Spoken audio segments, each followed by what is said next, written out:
Calling all units, calling all units. Donut Shop has a fresh dozen. Go ahead and take a 1040. Yo, what's up, everybody? Gonna got a little Instagram going on over here, and queuing people up to head over to YouTube, and get everybody ready for the YouTube live. Little coffee and donuts. I'll be your donut today. None to eat, and but I do have coffee, so the coffee's ready to go. Back from Germany.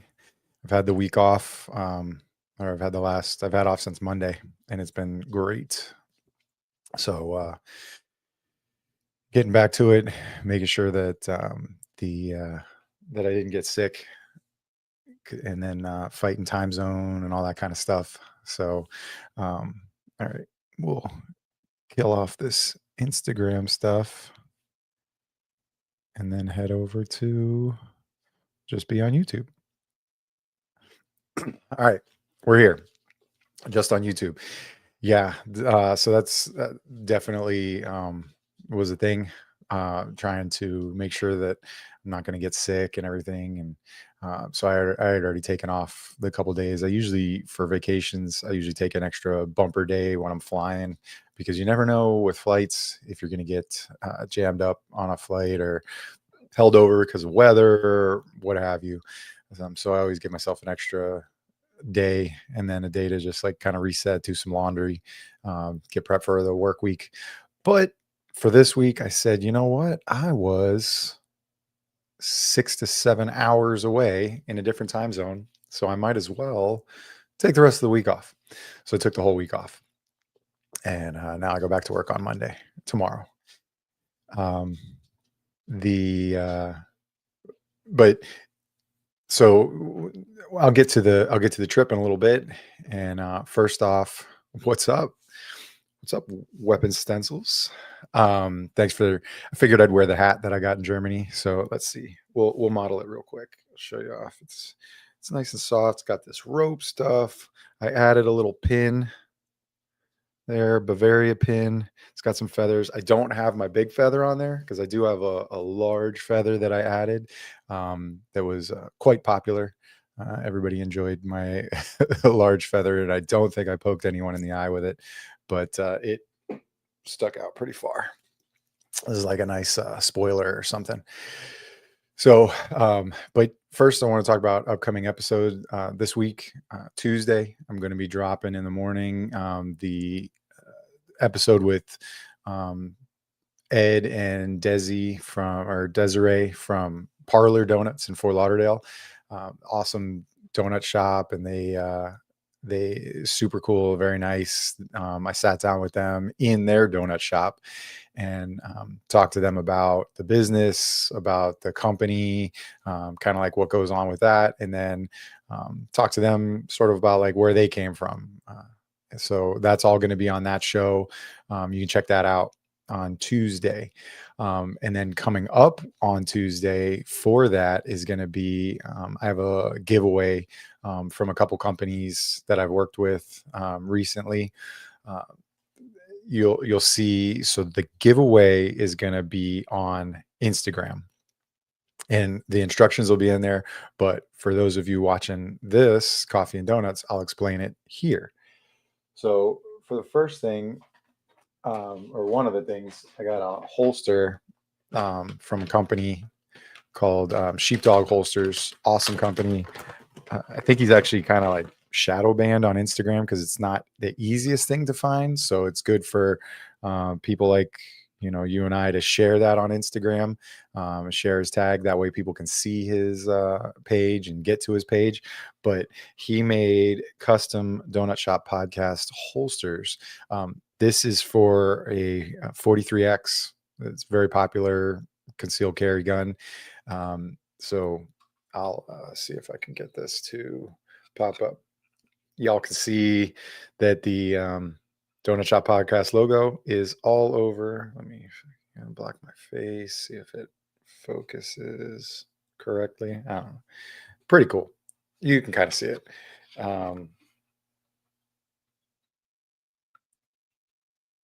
Whatever. Not the best at this. Morning, James. How's it going, man? So yeah, so it's a 43X holster, no light attachment, but it is set up for the MOS version or a regular version. But for the MOS, it's got the cut area so that you can, if you're having an optic on top of it, there's plenty of space for it. And then there's a bit of a skin guard too, so your sweat isn't getting all over the piece. But if you can see it, there's a donut engraving on here too. It says sheepdog holsters. And then it even has this little wing attachment, kind of helps with pushing the grip back into your body so it doesn't print as much underneath your shirt. So pretty dope. Appreciate this. I mean, freaking super cool. So, and he said, yo, dude, do whatever you want with it. Do a giveaway, give it to a friend. Well, you guys are my friends, so I'm doing a giveaway over on Instagram. So that'll be the first thing. It'll get announced in a post on Tuesday to coincide with the reel. Then here's something that I'm not a tobacco guy, but whatever it is, pouches, smokeless tobaccos, the Zins, other companies. Good Dude Concepts hooked me up with this when he came on my episode. So it's a little tin, lasered, and then it's got a spot for you to dump your used ones, and then inside. Hey, everybody, y'all know what this is. Everybody's got the inside too.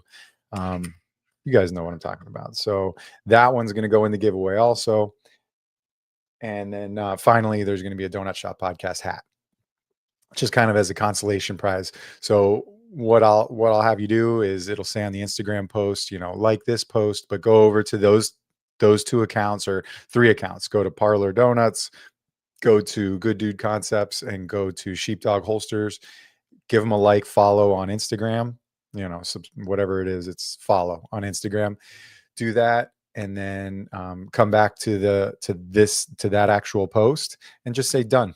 And then I'm gonna, at the end of the week, I'll count up everybody that posted done, that did that little easy task, and then I'll hit you up in the DMs and get your address and just mail you out the swag, just as a show of appreciation for the follows, for checking out the episodes, that kind of stuff. So that giveaway announcement's going to go out on Tuesday, and you guys get a preview right here. So thanks for checking out the Coffee and Donuts on a Sunday morning. So let's see. I'm going to talk about one other thing, and then I'm going to get to some business. I'll talk about my trip, kind of explain some of the cool stuff about the trip, and then I want to talk about the new Florida open carry law.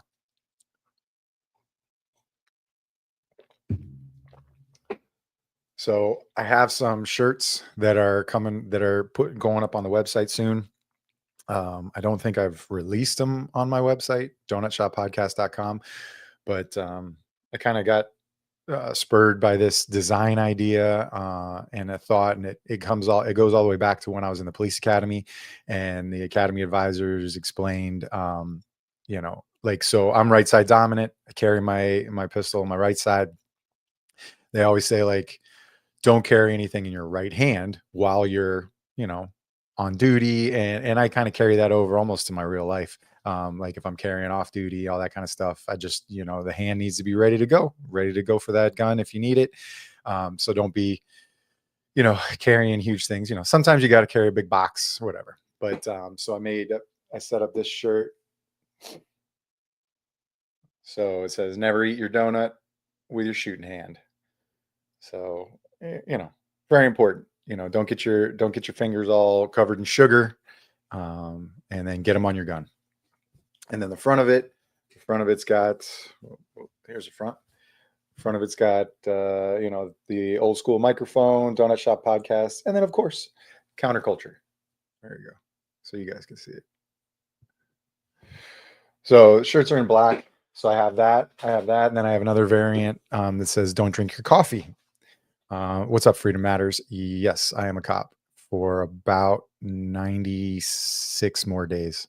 I'm retiring at the end of the year, 20 years in, and off we go into the wild blue yonder. So yeah, I'm a cop. So So those that shirt, and then the other variant with coffee. So if you're not eating donuts, maybe you're drinking a coffee, and then perhaps a nighttime version with a whiskey. So don't drink your whiskey with your shooting hand. That'll go back. That'll go all the way back to the Wild West days in the saloons. Uh, my pleasure, Freedom Manners. My pleasure. All right. So let's talk about.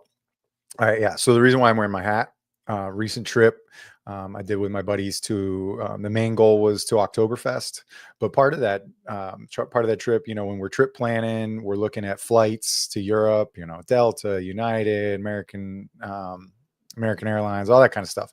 Who are we going to fly? What are we going to fly? Cost effectiveness. Well, one of them that came up was Turkish Airways. Turkish Airways is, I think it's pretty known. I mean, I've seen a lot of YouTube videos about like their first class stuff and their business class and kind of how their service is on the planes.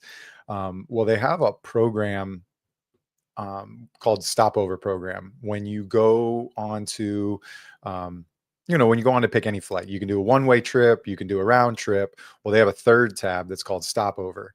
So you select Stopover, and what they do is they fly you through Istanbul. Istanbul, very popular city, like as a cruise port. A lot of those river cruises through Europe start or stop in Istanbul. It's a huge port area, and then and then there's a lot to do. It was a cool city. So we selected 2 days. So we just kind of like grew our trip by 2 days. And when you select that, they fly you into Istanbul, and now you're on a layover for 2 days. So because we selected 2 days, it gave us 53 hours, was basically get off the flight to get on the flight. So we had 53 hours. And then Turkish Airways provides you with a list of hotels that they'll pay for. So they paid for 2 nights in basically like a 4-star hotel. Like the hotel room that I got was if you've ever been to Europe, they're not American hotel rooms where they're gigantic, but I mean, they're adequate. They're a place to sleep. You shouldn't be in your hotel room when you're in Europe. You should be going around doing some sightseeing, all that kind of stuff. So uh mine was the equivalent of a suite, basically, because it had a couch that I think was a pull out as well. So if there was another person or a third person, because I had a king size bed, and then it might have been a queen size bed, and then a pull out couch. So I mean, it was freaking a big room, and then big shower, all that kind of stuff. So it was a great room. And because we booked our tickets, we booked 3 individual tickets on this flight. They gave us 3 individual rooms for free, for 2 nights. So it was awesome. We arrived because it was like kind of a red eye. We got there at 5 a.m. In Istanbul, and so we took a taxi to the hotel. So the hotel's like, you can't check in. Like, so in hindsight, what we probably should have done or could have done is gotten like one room on our own and just like paid for that as a place to like lock up our bags and maybe freshen up or change or take a nap. But we said YOLO. Like we used their bag drop service. They had a lock closet that they kept our bags in, and we set out. So it was probably like 6:30 by then.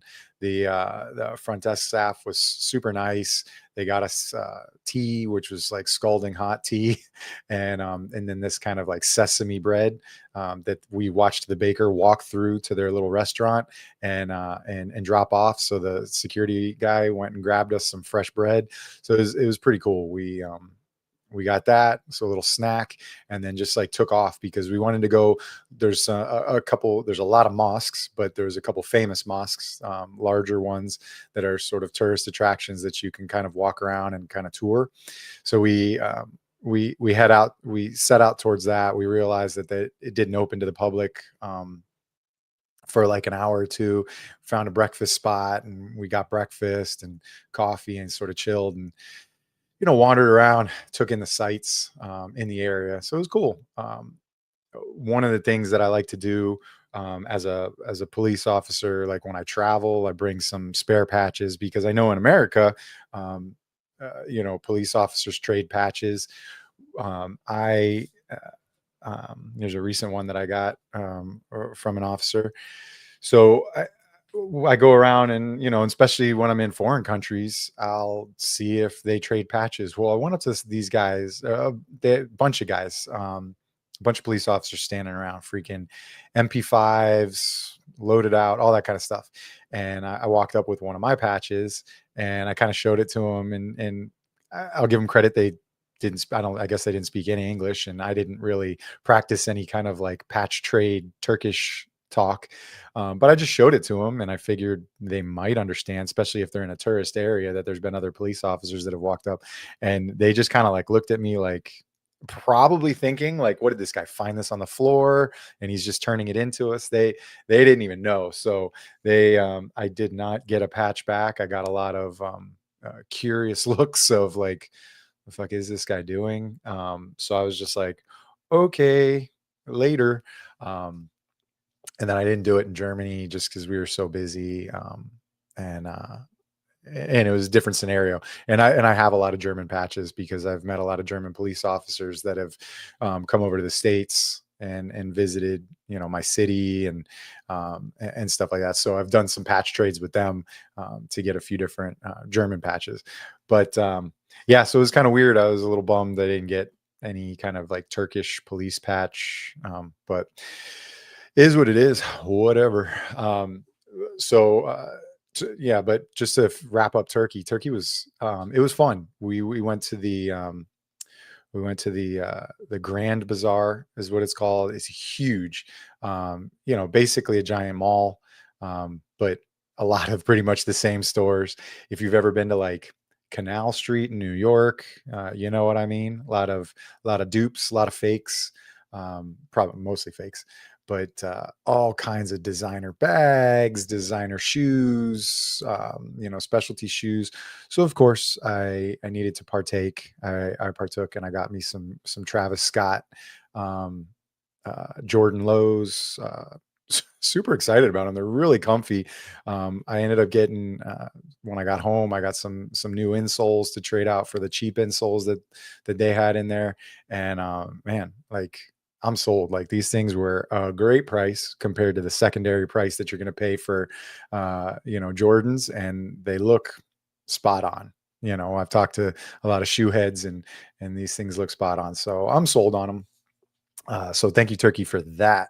But yeah, it was cool to walk around in Turkey, talk. I would say that the landscape is similar to that of like a San Francisco hills, like leading down into the water. That had, and then there's some big bridges, kind of like the Golden Gate Bridge or the Bay Bridge, and there's a lot of like rooftop cafes to like look out over the area or look out over the water. A little crazy to think that spot, it's the Bosphorus, that spot, there's probably like Russian Navy subs passing through there, going into the Black Sea. I mean, we were really not terribly far from, where there's an active war going on. So, like that was a little like, wow, we're like right here. Um, but the people were all pretty cool. I felt really safe, for the most part. You know, lots of different, a lot of different people. Mostly observed a lot of Muslim culture, but we went out, and there was a small street that we found that had a bunch of cafes or bars at night. So we sat and drank some beers, and a lot of locals. I don't think they were tourists. So it was pretty cool. Everybody was really chill. And oh, cats, freaking cats everywhere. Feral cats. There's like everywhere you walk, like the staircases in between the buildings and stuff. There's like little cat houses that people have built, and there you can see like water dishes and food dishes, and they may be like, they're not personal cats. Like there's just cats everywhere. So it was, and then we noticed like locals carrying, like in their bag or whatever, they'd see some cats and they'd like, make some noise, and the cats would come over, and they're pulling out a freaking bag of cat food, and they're just like feeding these cats like for fun. So that was interesting sight in Istanbul. So we wrapped up in Istanbul, quick 2 days. Um, you know, basically for free, other than our food and our Nikes. And then we flew to Munich, and Munich was very cool. I've been to Germany before. I was in Munich for like an hour renting a car years ago, and then driving up the Autobahn to other cities. But so this is the first time I've stayed in Munich. We stayed in a hostel. It was three of us, three guys, and the hostel we got had a room with three beds, so it was freaking perfect. Three beds and its own bathroom. So we realistically had our own hotel, but because it was a hostel, it wasn't cheap, but it was cheaper than getting a hotel room at your normal hotel. And hostels are cool because you got a lot of travelers. This one had a bar downstairs, so we definitely partook in the bar. And then they gave us free drink coupons for like every night, so we pretty much drank for free at the bar every night. And then it had breakfast. European breakfast is very basic: breads, sliced meat, hard-boiled eggs, and coffees. So, not a large, what they would call continental breakfast. It's very Euro, but it was good. Got the day started with that. Um, did some sightseeing for the first day and a half, 2 days, and then up comes Oktoberfest. So Oktoberfest, or as they call it in Munich, Wiesen, is a big festival, and mostly it's a huge carnival in the middle of Munich. There's a large fairgrounds. They've got huge tents that fit like 5 to 10,000 people in them, and they're drinking beer. You're drinking beer there. There's carnival rides, there's carnival games, but like I saw some kids, but like maybe 15% of the crowd was kids. It was really cool. Everybody's dressed up. I bought this hat there, but everybody's dressed up in like lederhosen. I completely forget what the women's dress is called, but so I had gone there with some lederhosen, but I wasn't personally happy with how they looked on me. So I went to a store, and it was reasonably priced. All the websites are going to say like, don't buy your stuff there, buy it in America first and bring it there, or rent it. But like the rental prices are almost the same prices as purchasing it. So why not? I'm a costume guy, so why not costume? So why not buy something to keep it in case I ever feel like going back, or participate in an Oktoberfest event here in America? I have a German restaurant right down the street from me. So I bought a pretty dope outfit that I was happy with there, and we rocked it out, man. We have fun. We didn't have any reservations. You can get reservations early in advance, but it's real hard to get because it's like thousands, tens of thousands of people going for reservation spots. So we knew we were pretty easygoing dudes that can make friends anywhere. So we just wandered around the tents, looking for tables that had three open spots. If you're going there with like 10, 15 people, it's going to be tough. But three people, it was fine. At most we had two, or I mean, I'm sorry, at most we had five walking around with us. But so we had three people, and we just walk around and we'd see some spots, and hey, can we sit there? And for the most part, people can't really like hold seats and say no, like unless your friends are going to the bathroom. So people would be like, yeah, sure, come on in, or we'll scoot down, and we took it. And then you order, you pay your euros for a liter of beer, and it was awesome. So we met all kinds of people. Like the first day before the show, or before the fair, we were walking around Munich, and we went to a couple beer gardens, and we met some guys. They were from America. One of the guys had lived in Munich for 6 years. So he was telling us all kinds of stuff about Munich, insider information and stories. And then like when we left there, we were like now we're like attached to them. So they were like, oh, let's go show you this place. Let's go show you. So we were just like, all right, whatever, let's go. No plans, just drinking. So it was awesome. We hung out with them. And then when we got to our final spot where we were drinking with those guys, two other guys like sat at our table, and they were two English guys, super cool. And we talked to them for a while, uh, became friends with them, actually got their numbers, and then hung out with them the first day of the fair. So it was cool. We're just making friends in Europe. Those guys, like I said, were from England, and so then the first day, once we met up with them in the fair in Oktoberfest, we were walking around, five deep, just at tables and stuff. And one of the crazy things is one of the guys, he's a OnlyFans model producer.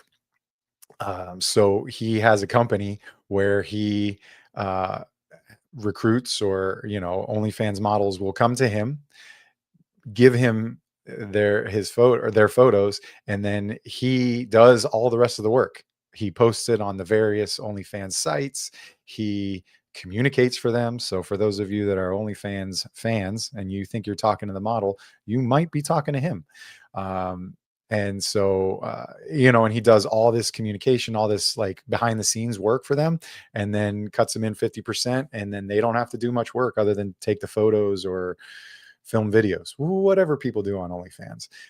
So it was a pretty interesting icebreaker in conversations when we'd get to tables of the things that he'd talk about, and amazingly, people were all very interested in his services. So he handed out a lot of business cards. It was a good recruiting mission, I guess, for him. So it was awesome. Like I said, like I keep saying, we met some amazing people. As we bounced around, we hung out with those guys through Saturday, and then Sunday was our last day of the festival or partying. My only complaint about it is it's freaking warm. Like right now, I looked at the weather and it's like it's like 60s, so it's like perfect. Because you're wearing like suede or leather shorts and long sleeve shirt. Like I had a vest on over that long sleeve shirt, so it's like this is like a wool hat. So I mean, it's like you're kind of sweating in it. You're not wearing, like, I'm from Florida. I'm not wearing board shorts or bathing suit shorts and a tank top. But so it was like in the 80s during that time, and there was no clouds, so the sun was just beating. It was hot. And then the tents aren't really air conditioned, so you're in basically a large outdoor tent that's that vinyl or plastic, whatever the roof's made out of, is just radiating heat through it. So but whatever, you make the best of it. And you're there for the story. You're there to do a bucket list item and have fun. And that's what we did. But this week would have been cool. Although last night I saw, because now I get all kinds of Instagram posts. The algorithm sees me watching these Oktoberfest videos, and now it just feeds them to me. Yesterday at 5:30, the authorities closed down the gates to the fairgrounds because they were at like a capacity. Like it was just thick, and we were there for the first day, and I thought it was thick. So, and I don't, and there was never any announcements of it closing or closing the gates. So it was like, and I was starting to, as a police officer, I kind of get sometimes those that crowd anxiety when you're in the middle of a crowd. We always gravitate towards the edges so we can see the crowd. So you get a little bit of anxiety, but the beer helped. Um, but so the weather could have been a little bit better if it was cooler, but whatever. It was not. I learned a little bit. If we go back, I'll probably try to negotiate for our days that we visit the festival to be during the weekdays. That way there's just a little less people. It's very touristy. When we were flying out, the gentleman checking me in or collecting my bags, he said, "Oh, because I was wearing my hat." He's like, "Oh, you went to Oktoberfest." He's like, "Next time you go outside of Munich to other cities in Germany, because people from Munich leave Munich because they don't want to be there because of all the tourists, and they go to Oktoberfest outside of Munich." So it's an idea, but I mean, Oktoberfest in Munich is a sight to at least be seen one time in your life if you enjoy that kind of stuff, which I obviously do.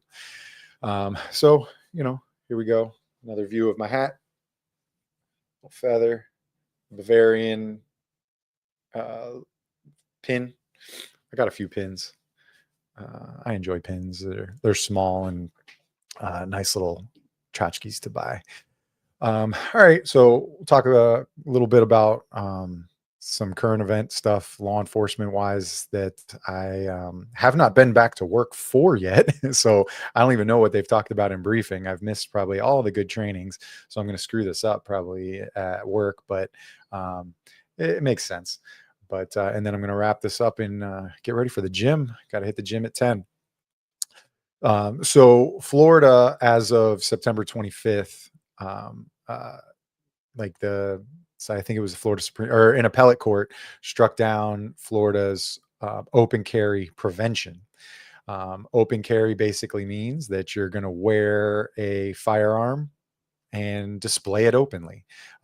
Previously, so Florida's gone through some stages in the last few years where you know, say 5 years ago, you had to have a concealed weapons permit. You do the NRA safety course.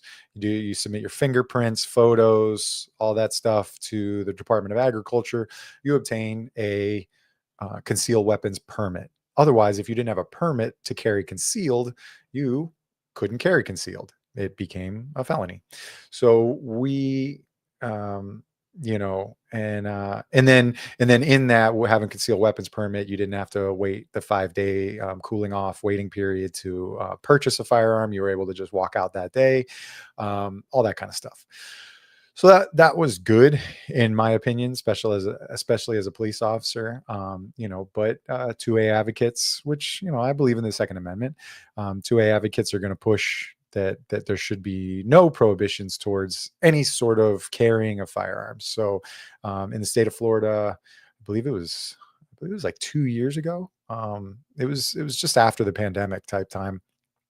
Um, they went to a constitutional carry in the state of Florida where anyone can carry concealed. Obviously, if you're not a felon, obviously not into courthouses, government buildings, all that kind of stuff. But unless you're going through a metal detector and if it's properly concealed, who really knows? So it is what it is. That's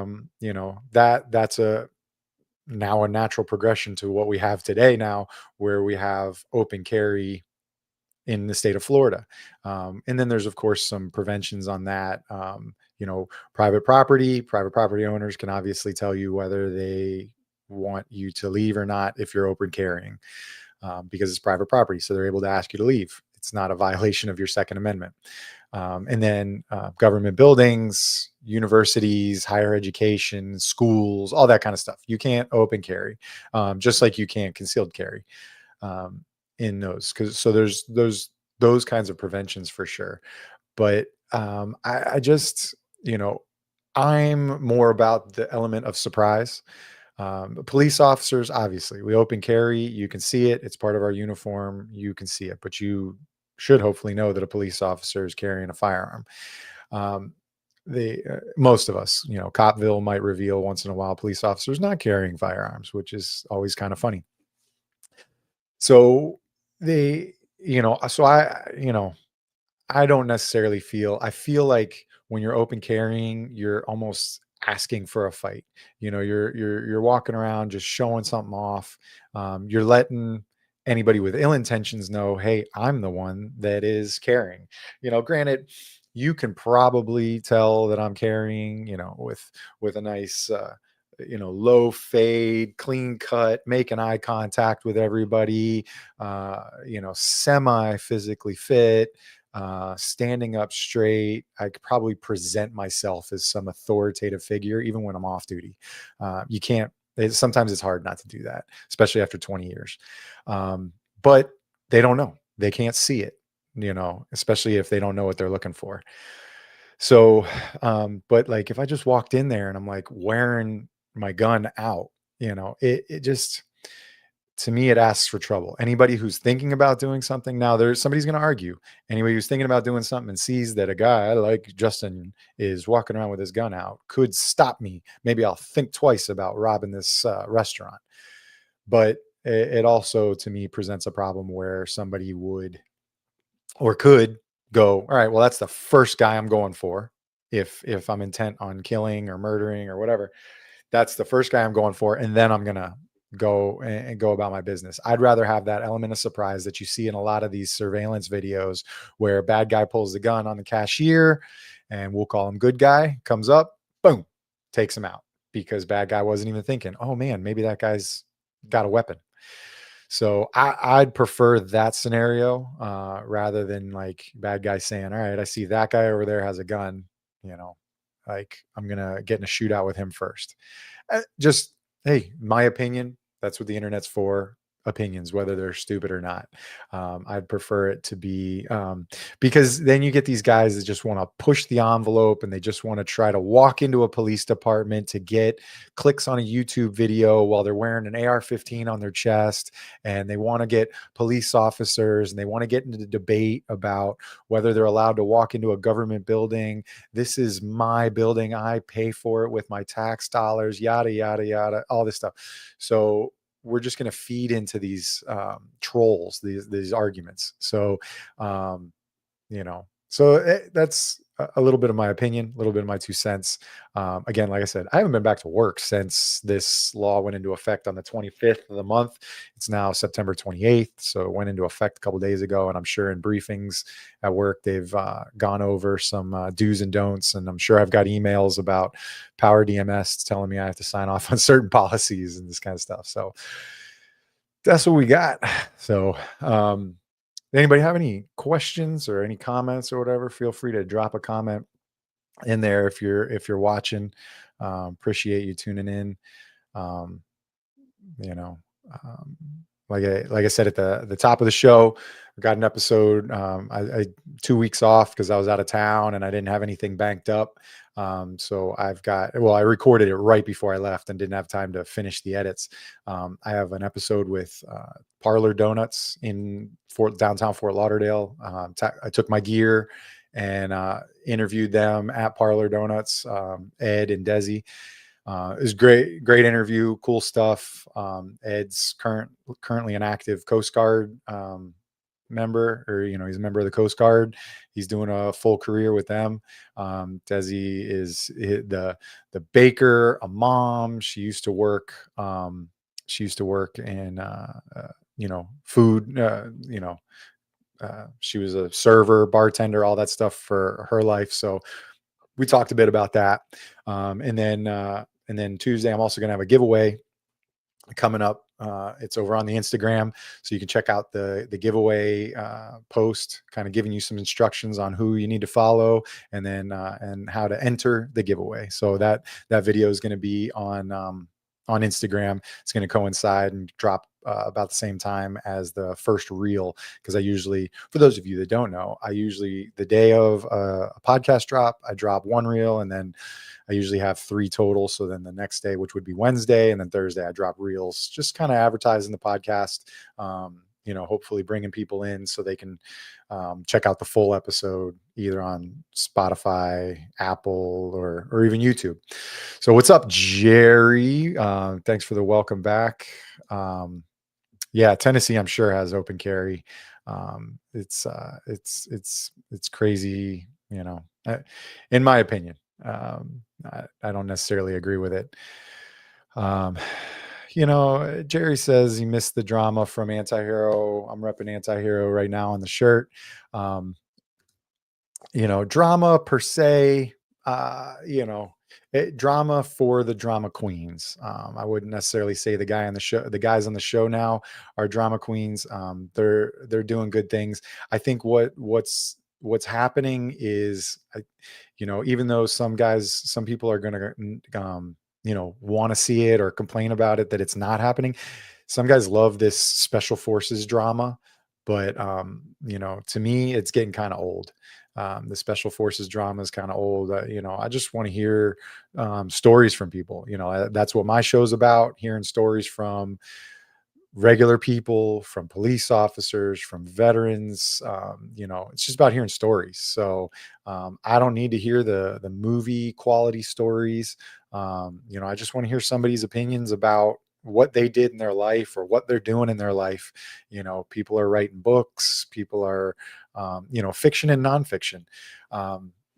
People just want to talk, and I kind of give them a platform, and that's what the donut shop is for. Police officers, are in a restaurant in uniform and somebody walks up, everybody always wants to talk to us. That's always the thing with police officers. If I was dressed like this, other than the German hat, somebody might want to talk about a German hat. But if I was just dressed like this without the hat on, nobody would walk up to me and want to talk to me. But if I was in full uniform, people would walk up and want to talk to me. And so that's what the donut shop is about. Cop sitting in a donut shop, somebody interesting walks in and wants to have a conversation. Um, so, Jerry says some of the comments were very negative because of the change. Show must go on. Show must always go on. Um, People come and go. For those of you that don't know, for the last 2 years, Brent from Brent, a Delta Force operator, since retired, but Delta Force operator, nice guy, great training guy, a lot of departments. He visits a lot of people and puts on some great trainings, owns cigar, bourbon, coffee company, all kinds of stuff. He was a member of the show and just felt it was time for him to move on. So there you have it. He moves on. Um, no negativity. These guys, they talk to each other. Um, they're working through it, and you got to fill the seat. Mike from Copville jumps in. He's gonna bring other interesting aspects of it. There's changes to the show as well. Tyler's always looked at, with our network counterculture. Tyler's always looked at trying to create a lot of shows like this, like a live show where people can tune in and watch it. Maybe even in lieu of the news, or whatever. So there's these daytime shows, evening shows that are on the Counterculture Network, that they're doing. So Mike and Tyler on Monday mornings are now doing a anti-hero broadcast, where it's a live show similar to the Squadcast that's on Thursday nights. They're doing it now on Monday mornings, but it's not the same. It's not going to be full of super chats and drinking beers because it's freaking 8 a.m. So they're going to talk about more timely topics and have discussions and stuff. And then dropping in is this guy Jimmy, awesome dude, not Jimmy Watson, the crazy, as he's been referred to as Timu Riffraff, but Jimmy, I think it's Arnett. He's badass. He's a cool dude, a lot of knowledge. He's a conventional military type guy. Just a cool guy to talk to. I've spent a couple hours after a squad cast on a Thursday night talking to him out in the parking lot of Anti-Hero. Great dude. So he's showing up too, and he's going to be kind of like a personality on the show.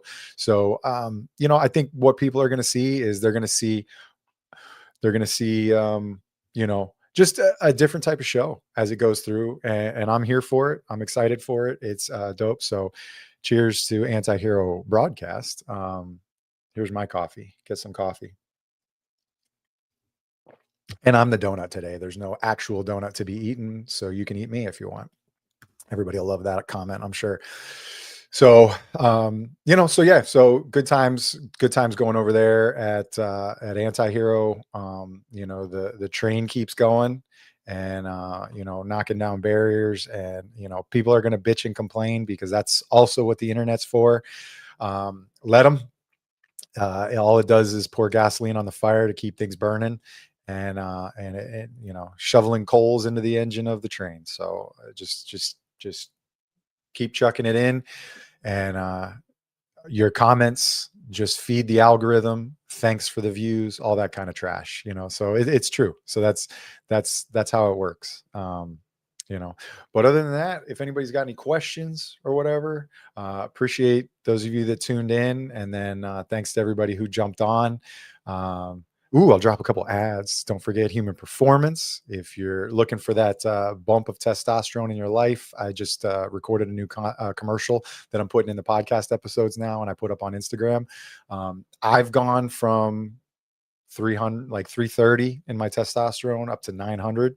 So that was a huge change. So thank you very much, Human Performance team. So, I'm buying in on that. And so check it out, hp-trt.com. Check it out and use the code DSP20. You get 20% off of their services. It's great. So check that out. Tasty Gains. Our friends at Tasty Gains use code Counterculture for a discount on Tasty Gains. I'm also doing that. Their little gummies are freaking great and gets you that creatine that you need throughout the day. Keep it high. And so what's up? What are the anti-hero? You know why I like this show? The whole week is full of drama, and I get to chill with Justin, who's drama free. I like sometimes I'll get hyped up and I get you know, drama-ish, but fuck it, dude. Fuel it up, man. Fuel for the fire and enjoy it. So and this is, like Anti-Hero saying, I'm just doing this little kind of Sunday wrap-up show.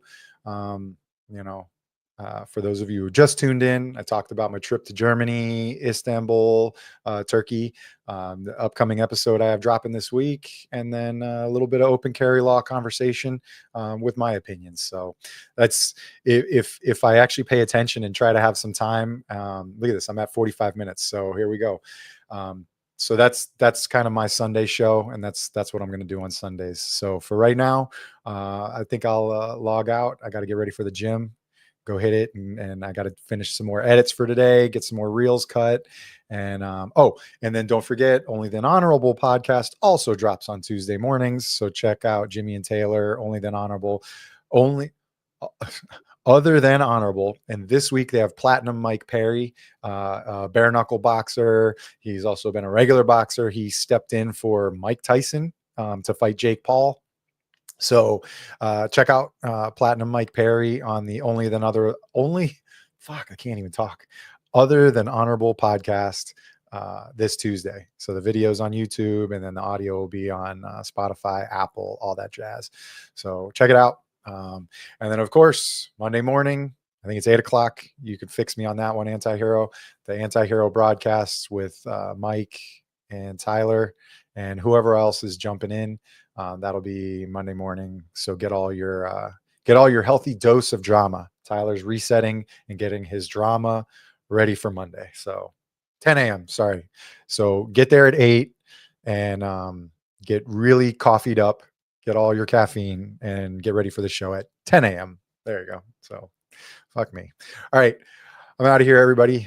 You have a great week. And I'm back to work after 2 weeks off on Monday. So fuck it. Getting used to that retired life, Jerry, Tyler. So off we go. Later, guys. Calling all units, calling all units. Donut Shop has a fresh dozen. Go ahead and take a 1040.